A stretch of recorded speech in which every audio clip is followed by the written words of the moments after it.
Okay, let's learn the next lesson, a sea of foliage. Okay, children, have you ever walked around the nature or seen the things in nature? Okay, that means if you are a keen observer, you will notice a lot of things, a lot of changes, a lot of varieties in nature. Nature is gifted with a lot of varieties. Okay, and you will find that this is something unique. Means each and every plant, each and every object, each and every creatures are unique. Okay, children. Even the human beings, we cannot find in a person who is very similar to the other. Maybe he will be similar, but he's not same like other person. So there are a lot of differences. Each person is unique. Similar way, each object and plant and the places are different. Okay, and you will see it's observed by the nature-loving poet Torudet, who was an Indian English writer. Okay, that means she has written this poem going through the garden. Okay, and she finds a lot of things in the garden which fascinates her. Okay, and we will see the details of the author. Torudet has written both descriptive and narrative verse, but even her narrative poems have rich descriptions of nature. Much of her short life was spent in two spacious garden homes, Rambagan and Baugmari in West Bengal. These gardens shaped her keen sense of observation and her response to color. A Sea of Foliage is a sonnet, a poem which has 14 lines that describes Baugmari. Okay, and here we are being told about the author. Okay, that is she is Torudet, and definitely she is from India, and she is a descriptive author, descriptive writing. She describes about nature. It's very short poem. It's called sonnet. Sonnet is very short poem which has only 14 lines. It will have a certain rhyming lines. Okay, rhyming lines or rhyme scheme will be there in the particular poems.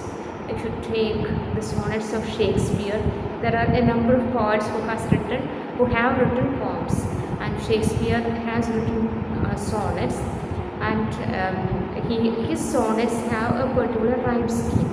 Rhyme scheme means take the rhyming lines and you will name the first one as A, second one B, in such a way. Okay, and here she has written this is a descriptive poem, but narrative verse means words which is praising someone, but even her narrative poems have rich description of nature. Okay, all the poems of her describes about nature. Much of her short life was spent in two spacious garden homes. Okay, that means when she was a child, and even when she was a child, she used to observe the gardens. Okay, and two of the gardens which she came to contact with are Rambagan and Baugmari. And this particular poem describes about Baugmari garden, which is in Kolkata. Okay, and this particular poem has 14 lines. Let's come to the poem. Please listen to the poem. Take your text and listen to the poem. A sea of foliage guards our garden round, but not a sea of dull and varied green. Sharp contrast of all colors here are seen. The light green graceful tamaris abound amid the mangrove clumps of green profound, and palms arise like endless grey between, and over the quiet pools of the seamless lean, red, and starting like a trumpet sound. But nothing can be lovelier than the ranges of bamboos to the eastward. When the moon looks through their gaps and the white lotus change into a cup of silver, one might soon drunken with beauty then, or gaze and gaze on a primeval Eden in amaze. Okay, let's discuss or think about this poem. A sea of foliage girds our garden round. What do you mean by sea of foliage? Foliage, what is the meaning of foliage? Vegetation, greenery. Okay, that means this particular garden, which is called Baumary Garden, and this is full of greenery. As a whole, that means when you look from far, you will feel that it is like full of green. Okay, and foliage, a sea of foliage. What do you mean by sea? Means what comes to your mind when you think about sea? That means when I go to sea, I feel that I doesn't have the other end. Okay, that means you are standing in one side and we cannot see the other end. That means it's so vast. Okay, that means this garden is very vast and it looks like greenery, complete greenery, sea of foliage. That means the color of sea is blue, but here it is green. Okay, because this is a picture of the garden. A sea of foliage girds our garden round. Girds meaning is given here, surrounds. Okay, sea of foliage surrounds our garden round. But not a sea of dull and varied green. What's the meaning of unvaried? Without change, the same. Sometimes you will be feeling bored to see certain things because it's full of the same color. Okay, for example, if we draw something, or if we go to if you go to a shop, for example, if you see a certain thing, a certain item, it will be similar. So after seeing a lot of things, we will be bored, getting bored. But here we may not be bored. That's what the poet is telling. She is telling that, but not a sea of dull unvaried green. Unvaried means without change, the same. That means each green plants, each green grass, everything has a difference. Okay, that is why we may not be feeling kind of boring. Sharp contrast of all colors here are seen. That means if you take a particular leaf, for example, if you take mango leaf and if you take banana leaf, there is a difference in its color even though it is green. So everything is different. Sharp contrast of all colors here are seen. Since it is a garden, definitely there will be flowers, and also sometimes there will be fruits, and that is why a lot of colors will be seen there. So a sharp contrast of all colors here are seen. That means contrasting colors are there in the garden. The light green graceful tamarinds about. What's the color of the tamarind leaves? Light green. It's very graceful. About means exist in large numbers. Okay, one of the trees that is very common in the garden is tamarind leaves, tamarind trees, and these tamarind trees leaves are light green, a graceful color which appeals to our eyes. Amid the mango clumps of green profound. Also there are clumps, you know what, that is a collective noun, a clump, bunches of or clusters, things close together. That means you can even see amid the mango clumps of green profound. That means these tamarind trees are in between the mangoes. So it looks very nice, just like a contrasting color. It appears to be a contrasting color, because one is light green, and mango leaves color is little dark green. So there is a change in its color even if it is both are green color. And palms rise. Okay, that means in between the mangoes there are palm trees like pillars gray. Okay, and its color is, even though it is green, its pillars appear to be a gray like green, isn't it? Okay, so a light green to the what is called gray like green. All sorts of green are there. Okay, like pillars gray between, and over the quiet pools of the seamless lane. And also there is a pool, and over that there is seamless. You might have seen when you just cross this entrance to Punarjani gate. There is seamless Paaka, you will say in Malayalam.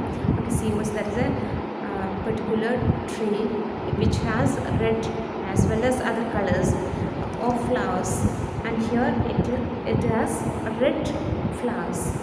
Red, its flowers are red and startling like a trumpet sound.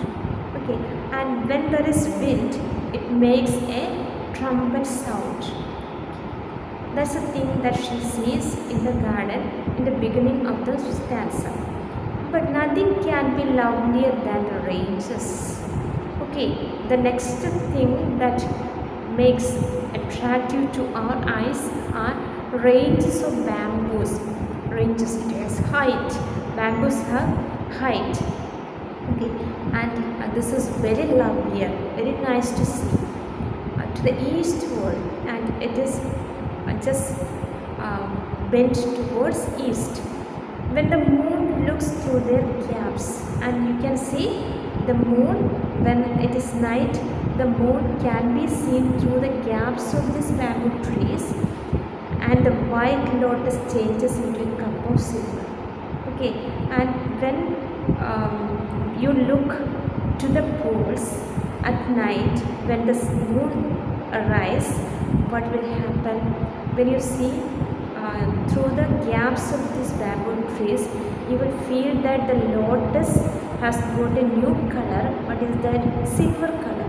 Okay, the lotus has changed its color into silver color, because it has got the dress of moon. Okay, so because of the light of the moon, it appears to be a cup of silver. Okay, you know that at night it may not be bloomed. Okay, so definitely it looks like a cup, and a cup of silver. One might swoon drunken with beauty then. Swoon means feel dizzy. Okay, that means when you think see a lot of things, finally you will be getting intoxicated.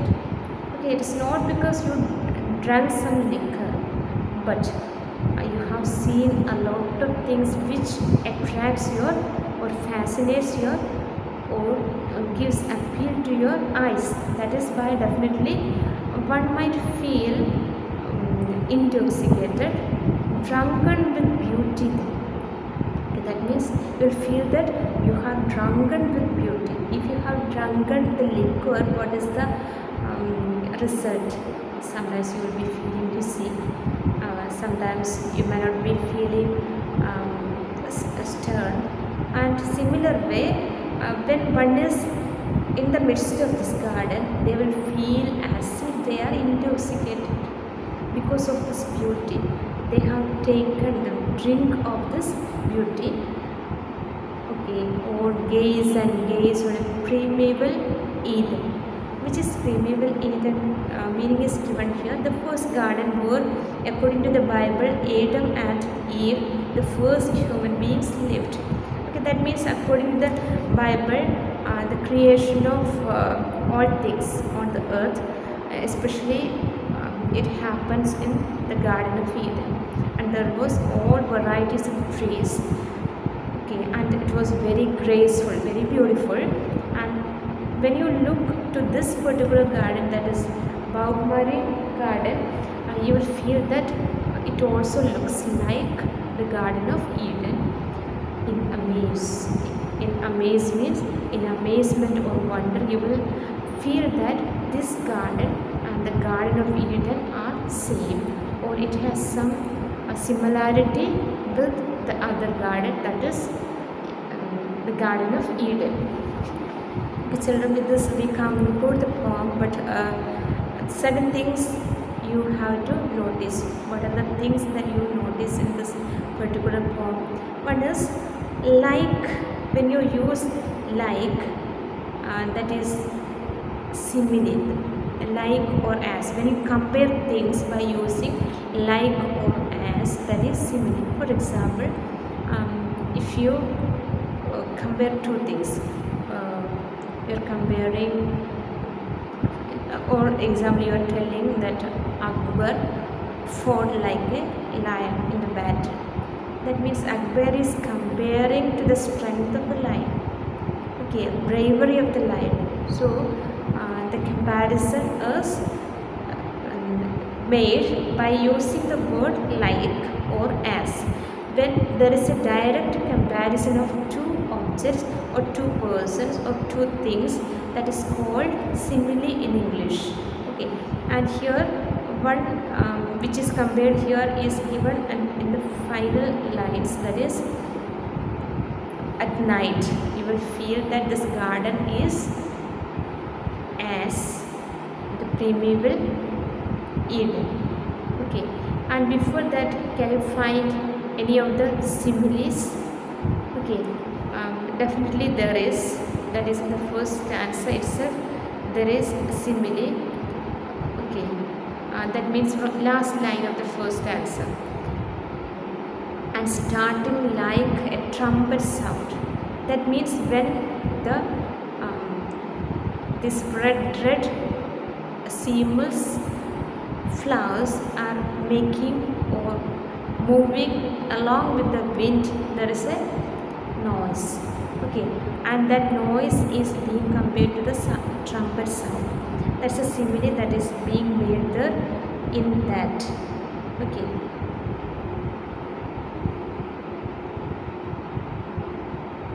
Yes. The other thing that we notice in this particular poem is about the rhyming lines. Okay, which are the rhyming lines here? How to find out the rhyming lines? Take each line and towards the end of it, how it is used. That means, is it similar to the pronunciation or different? In such a way, we'll find the rhyming lines. For example, around and any other word which is similar to that, round, abound, profound. Okay, all these sound again in that particular stanza. So also the second line is brain, and what are the rhyming words which are similar to that after that? Brain, seen, between, lean, etc. So if you are asked to write the rhyming scheme of this poem, how to find out the rhyming scheme? The first line, the ending of the first line, that word or the first line is given as A. Simply we'll put it as A. That means it is ending with round. We'll put it as A. And if it is similar, second line is line, if it is similar, then we will put it again as A. But here it is different. That's why we'll take green as B. So A, B. Round, that is A. Green, B. Seen, is it similar to any of the previous one? Yes, that is similar to the second line, brain. So again A, B, B. Again abound. Abound is similar to the first line. So what is the rhyme? Again the rhyming rhyme scheme comes here. First A, B, B, A. Again profound, A. Between, B. Lean, B. Again sound, A. So what is the rhyme scheme of this particular stanza? A, B, B, A, B, B, A. Okay, in that way it is presented. Okay, second stanza will take It ends with ranges. The first line is ending with ranges. Ranges that we will take as A. Okay, A moon, B, A B. Changes, that is similar to ranges. That is why ranges, changes. A B A. Against moon, that is similar to the second line moon. So A B. Again gaze and amaze, that is different. So we will take it as CC. A B CC. Okay, in such a way we can find out the rhyming lines or rhyming scheme. Rhyming lines we will find by looking at the end of the each lines how it is ending. In such a way only we find the rhyming lines. Okay, children, fine. I'll send you the question answers. Please learn it. No need to make it by heart. Just go through the poem, study it, and watch clearly the video. That's enough. In this particular poem, the poet also talks about 2 times, that is early morning and evening. Okay, early morning to the sunrise, because the things that the poet observed was in the daytime, and also he talks about the evening time.